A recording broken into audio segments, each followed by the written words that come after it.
শীতের তীব্রতার দিক থেকে উত্তরবঙ্গের জেলাগুলোকে টেক্কা দিচ্ছে দক্ষিণবঙ্গের বিভিন্ন জেলা। আজ 14ই ডিসেম্বর বৃহস্পতিবার, সাল 2023। আগামী কয়েকটা দিনের আবহাওয়াতে এই শীতের তীব্রতা আরও বাড়বে নাকি কমবে সেই ব্যাপারে আপনাদেরকে ওয়াকিবহাল করব। আপনারা দেখছেন ওয়েদার আপডেট, আর আপনাদের সাথে রয়েছে আমি শুভেন্দু ভট্টাচার্য। এরই সাথে বঙ্গোপসাগরে কোনো রকম সিস্টেম তৈরি হবে কিনা, শীতের মধ্যে অসময়ে বৃষ্টির সম্ভাবনা রয়েছে কিনা সেই ব্যাপারেও জানানোর চেষ্টা করব। আমরা প্রথমে একটু গতকাল 13ই ডিসেম্বর বুধবার সকালের যে সর্বশেষ পরিস্থিতি ছিল টেম্পারেচারের দিক থেকে, অর্থাৎ মিনিমাম টেম্পারেচারের কথা বলছি, তার দিকে একটু নজর রাখবো। সেক্ষেত্রে দেখা যাচ্ছে গতকাল শহর কলকাতায় স্বাভাবিকের থেকে 1.4 ডিগ্রি সেলসিয়াস তাপমাত্রা কম ছিল, 14.7 ছিল এখানকার তাপমাত্রা।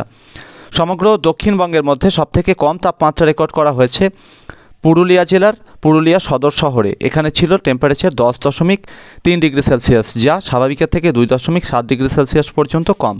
আসানসোল ছিল 12.1। তবে বর্ধমান সদর শহরে কিন্তু তাপমাত্রার পারদপতন অব্যাহত রয়েছে, যদিও আগের তুলনায় সামান্য একটু বেড়ে এখানে গতকাল 11 ডিগ্রি সেলসিয়াস তাপমাত্রা ছিল। ঝাড়গ্রাম ছিল 11.5 ডিগ্রি সেলসিয়াস, স্বাভাবিকের থেকে 3.4 ডিগ্রি সেলসিয়াস কম।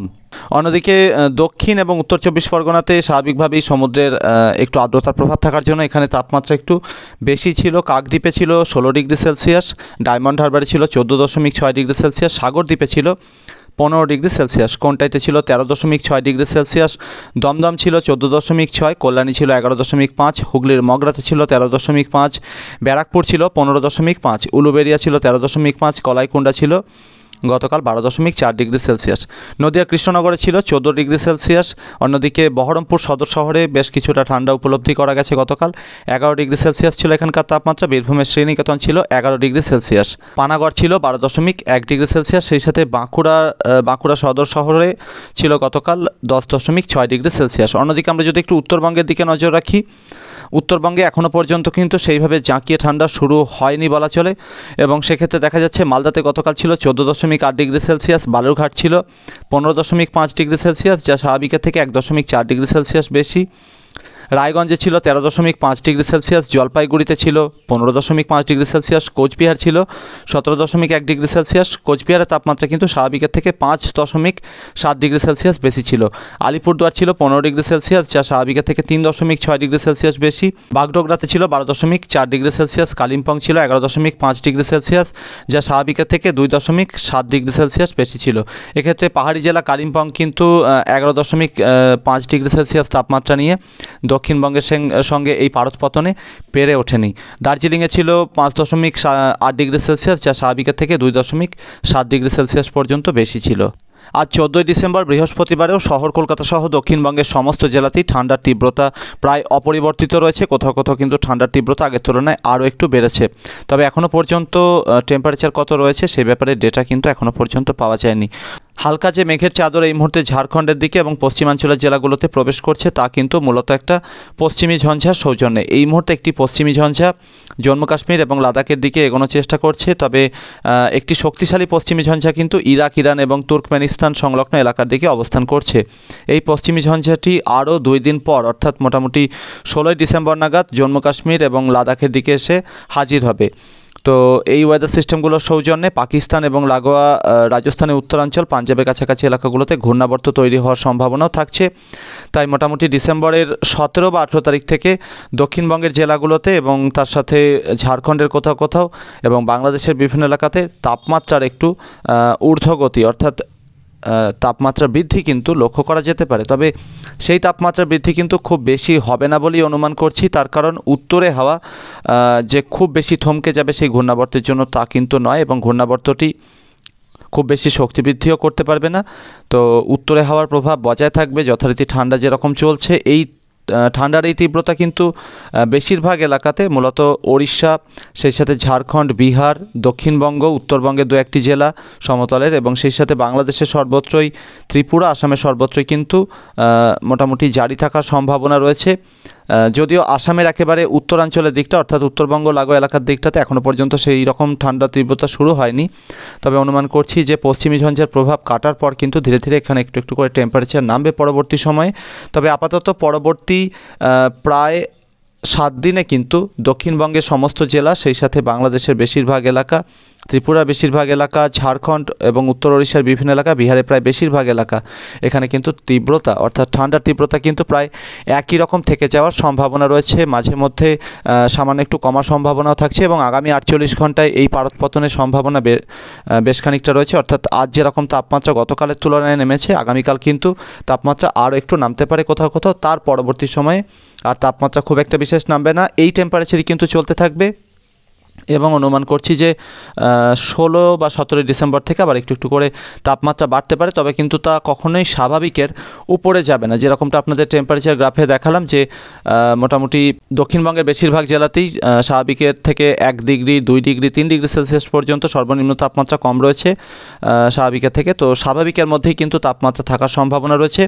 আর ইতিমধ্যে দক্ষিণবঙ্গের সমস্ত জেলাতে মূলত সমুদ্র তীরবর্তী 24 পরগনা এবং পূর্ব মেদিনীপুর বাদে বেশিরভাগ এলাকাতে কিন্তু দিনের সর্বোচ্চ তাপমাত্রা 25 থেকে মোটামুটি 28 ডিগ্রি সেলসিয়াসের মধ্যে ঘোরাফেরা করছে। দিনের সর্বোচ্চ তাপমাত্রা এরকমটাই থাকার সম্ভাবনা রয়েছে, কোথাও কোথাও 25 ডিগ্রির থেকে সামান্য একটু নিচেও নেমে যাচ্ছে সর্বোচ্চ তাপমাত্রা। অর্থাৎ দিনের বেলাতে উত্তরে হওয়ার একটা প্রভাব বজায় থাকছে। আর ঝাড়খণ্ডের বেশিরভাগ এলাকাতেও কিন্তু প্রায় একই রকমের পরিস্থিতি বজায় রয়েছে, যদিও দক্ষিণবঙ্গের থেকে ঝাড়খণ্ডের ঠান্ডা তীব্রতা কিন্তু আরও বেশি রয়েছে। বঙ্গোপসাগরের দক্ষিণাঞ্চল এবং লাগোয়া উত্তর ভারত মহাসাগর এবং আরব সাগরের দিকে একটার পর একটা ওয়েদার সিস্টেম তৈরি হচ্ছে বটে, তবে তার যা ট্র্যাক রয়েছে, যেরকম আমরা যদি ধরি যে থাইল্যান্ড উপসাগরের দিকে এই মুহূর্তে একটা ঘূর্ণাবর্ত রয়েছে, অন্যদিকে শ্রীলঙ্কা এবং লাগোয়া আশেপাশে এলাকাগুলোতে একটা ঘূর্ণাবর্ত রয়েছে, আরও একটা ঘূর্ণাবর্ত রয়েছে দক্ষিণ এবং পশ্চিম আরব সাগরের দিকে।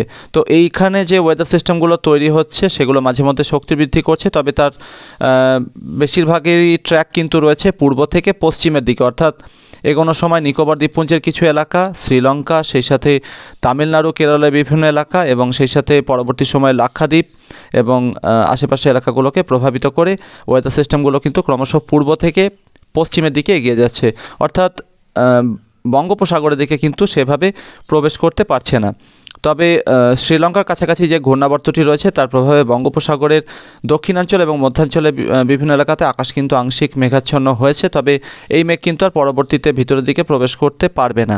16 ডিসেম্বরে পরবর্তীতে মোটামুটি ডিসেম্বরের 20 থেকে 22 তারিখের মধ্যে আরও একটি পশ্চিমী ঝঞ্ঝা পাহাড়ের দিকে এসে হাজির হতে পারে। তবে যে পশ্চিমী ঝঞ্ঝাগুলো এই মুহূর্তে আসছে তা কিন্তু সমতলের যে এলাকাগুলো, দিল্লি, পাঞ্জাব, উত্তরপ্রদেশ, হরিয়ানা, এই এলাকাগুলোতে খুব বেশি প্রভাব দেখাতে পারছে না। অর্থাৎ ঘূর্ণাবর্ত তৈরি হলেও তা কিন্তু খুব দ্রুত শক্তিক্ষয় করছে, তাই উত্তরে হাওয়াকে থমকে দেওয়ার জন্য কিন্তু তা যথেষ্ট হচ্ছে না। তাই আপাতত পারদ পতনের খুব বেশি যে উত্থান পতন সেটা কিন্তু লক্ষ্য করা যাবে না। আপাতত ঠান্ডার তীব্রতা একই রকম থাকবে। আর অন্যদিকে জম্মু কাশ্মীর, লাদাখের দিকে যে পশ্চিমী ঝঞ্ঝাগুলো এসে হাজির হচ্ছে তার প্রভাবে এখানে তুষারপাত হচ্ছে, একই সাথে তুষারপাত হচ্ছে হিমাচল, উত্তরাখণ্ডের বিভিন্ন এলাকাতে, পরবর্তীতে নেপাল, সিকিমের কোথাও কোথাও এবং সেই সাথে ভুটান, অরুণাচলের বিভিন্ন এলাকাতেও কিন্তু তুষারপাত হয়ে চলেছে একটার পর একটা পশ্চিমী ঝঞ্ঝার প্রভাবে। তো এই পশ্চিমী ঝঞ্ঝার প্রভাবে যখন তুষারপাত হচ্ছে, ঠান্ডা হাওয়া নামছে পাহাড়ের দিক থেকে এবং সেই ঠান্ডা হাওয়া কিন্তু সমতলের দিকে চলে আসছে উত্তরপ্রদেশ, বিহার পেরিয়ে ক্রমশ ঝাড়খণ্ড, পশ্চিমবঙ্গ, বাংলাদেশের বিভিন্ন এলাকার দিকে। আর অন্যদিকে আসাম এবং অরুণাচলের দিক থেকেও কিছুটা ঠান্ডা হাওয়া নামছে বাংলাদেশের সিলেট বিভাগ এবং ভারতের ত্রিপুরা এই এলাকাগুলোর দিকে, যেটা বয়ে যাচ্ছে। আপাতত আজ 14 ডিসেম্বর থেকে শুরু করে পরবর্তী 7 দিনের মধ্যে ওড়িশা, ঝাড়খণ্ড, বিহার এবং পশ্চিমবঙ্গের দক্ষিণবঙ্গের সমস্ত জেলা, সেই সাথে বাংলাদেশ, ত্রিপুরা এবং আসামের বেশিরভাগ এলাকা, এই এলাকাগুলোতে বৃষ্টির কোনো রকম সম্ভাবনা নেই। আবহাওয়া মূলত শুকনোই থাকবে। অন্যদিকে উত্তরবঙ্গের পাহাড়ি এবং তরাই ডুয়ার্সের জেলাগুলোতে কোথাও কোথাও মূলত দার্জিলিং, কালিম্পং, এর পাশাপাশি সিকিমের বিভিন্ন এলাকা, অন্যদিকে আলিপুরদুয়ার এবং জলপাইগুড়ি, কোচবিহারের কোথাও কোথাও পরবর্তী 7 দিনের মধ্যে খুবই হালকা ছিটে ফোঁটা বৃষ্টির একটা সম্ভাবনা রয়েছে। আগামীকাল ওড়িশার বিভিন্ন এলাকাতে ছড়িয়ে ছিটিয়ে হালকা থেকে মাঝারি ধরনের কুয়াশার দেখা মিলতে পারে। গাঙ্গেয় দক্ষিণবঙ্গের পশ্চিমাঞ্চলের জেলাগুলো মূলত ঝাড়গ্রাম, পশ্চিম মেদিনীপুর এই এলাকাগুলো এবং পুরুলিয়ার আশেপাশে কোথাও কোথাও খুব হালকা একটা কুয়াশার দেখা মিলতে পারে। সেই সাথে ঝাড়খণ্ডের দক্ষিণাঞ্চলে বিভিন্ন এলাকা, মূলত রাঁচি, জামশেদপুর, চাকুলিয়া, সিঙ্গুরালি এই এলাকাগুলোর দিকে হালকা থেকে মাঝারি ধরনের কুয়াশার দেখা মিলতে পারে। উত্তর ঝাড়খণ্ডের দিকটাতে এবং বিহারের বেশিরভাগ এলাকাতে কুয়াশার খুব বেশি প্রভাব পড়ার সম্ভাবনা নেই, তবে কোথাও কোথাও খুব হালকা থেকে মাঝারি ধরনের কুয়াশার দেখা মিলতে পারে। অন্যদিকে উত্তরবঙ্গের জেলাগুলোতে কুয়াশার প্রভাব বজায় থাকবে। উত্তর দিনাজপুরে একেবারে উত্তরাঞ্চলে কোথাও কোথাও, সেই সাথে জলপাইগুড়ি কোথাও কোথাও, অন্যদিকে আলিপুরদুয়ার, কোচবিহার এবং কালিম্পংয়ের কোথাও কোথাও আগামীকাল হালকা থেকে মাঝারি ধরনের কুয়াশার দেখা বা দু একটা জায়গাতে একটু ঘন কুয়াশার দেখা মিলতে পারে। আসামের ব্রহ্মপুত্র নদের তীরবর্তী যে এলাকাগুলো রয়েছে রাজধানী গুয়াহাটি সহ বঙ্গাইগাঁও, তেজপুর, লখিমপুর এই এলাকাগুলোর দিকে মাঝারি থেকে ঘন কুয়াশার দাপট অব্যাহত থাকবে। বাংলাদেশের বেশিরভাগ এলাকাতে কুয়াশার প্রভাব সেভাবে থাকবে না বলেই চলে, তবে রংপুর বিভাগের একেবারে উত্তরাঞ্চলের কোথাও কোথাও মূলত পঞ্চগড় এবং আশেপাশে এলাকার দিকে কিন্তু হালকা থেকে মাঝারি ধরনের কুয়াশার দেখা মিলতে পারে। সিলেট বিভাগের দু একটা জায়গাতে হালকা থেকে মাঝারি ধরনের কুয়াশার দেখা মিলতে পারে। ত্রিপুরার উত্তর পূর্বাঞ্চলে কোথাও কোথাও অর্থাৎ আসামের সীমান্তবর্তী এলাকার দিকে এখানে হালকা থেকে মাঝারি ধরনের কুয়াশার দেখা মিলতে পারে। আসামের শিলচর, নিলামবাজার, করিমগঞ্জ এই এলাকাগুলোর দিকেও কিন্তু হালকা থেকে মাঝারি ধরনের কুয়াশার দেখা মিলতে পারে। বরিশাল বিভাগের কোথাও কোথাও এবং সেই সাথে পার্বত্য চট্টগ্রামের বিভিন্ন এলাকাতে কিন্তু আগামীকাল হালকা থেকে মাঝারি ধরনের, আবার পার্বত্য চট্টগ্রামের জেলাগুলোতে কোথাও কোথাও একটু বেশি রকমের কুয়াশার দেখাও কিন্তু মিলতে পারে। প্রিয় দর্শক, আপাতত এই ছিল আগামী কয়েকটা দিনে আবহাওয়ার সম্ভাব্য পরিস্থিতি। আপনার এলাকাতে আবহাওয়ার বর্তমান পরিস্থিতি কেমন রয়েছে, তার সাথে শীত কেমন উপভোগ করছেন সেটা চ্যানেলে কমেন্ট বক্সে অবশ্যই লিখে জানাবেন। তার সাথে আপনার প্রশ্ন এবং মতামত কমেন্ট বক্সে উপস্থাপন করতে পারেন। পরবর্তী আপডেট নিয়ে আবার ফিরে আসবো। ধন্যবাদ।